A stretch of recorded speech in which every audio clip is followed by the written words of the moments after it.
I mean, I have to say, I think my most memorable Fashion Week was the first season that I ever attended a show, because it's such a phenomenal experience, and the whole thing is such a circus, and it's so intensely glamorous and phenomenal. I mean, you see all the editors whose bylines you've been reading, you see all the models you've ever heard about, you see the designers, you see the hubbub. I mean, it's thrilling. So for me, it was the very, very first time. And I have to say, I re-experienced that thrill when Fashion Week moved to Lincoln Center, because it was an entirely new venue.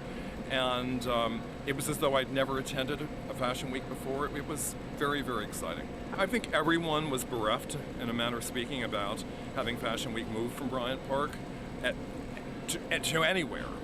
Forget about Lincoln Center, but to anywhere, because of the adjacency that Bryant Park has with the whole fashion district.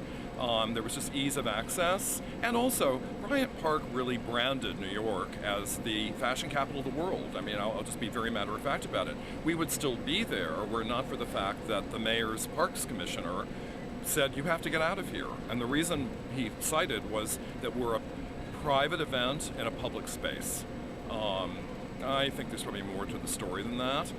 And many different venues were then explored. And I have to say, I'm delighted and thrilled that we landed at Lincoln Center, because we're now aligned with the arts. And that's where I believe fashion should be. It should be aligned with the arts.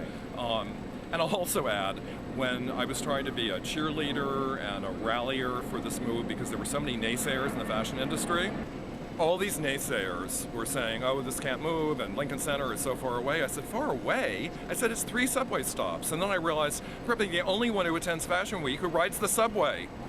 Right. I loved the whole Fashions Night Out concept, and the first Fashions Night Out, I called it Fashions Halloween. It was festive, it was fun, it was nighttime, people were out on the streets, and it was intended to be a catalyst for retail, because it was during the horrible depths of the economic downturn and the corresponding retail calamity. So Fashions Night Out was going to rally people and get them to get in the stores and spend.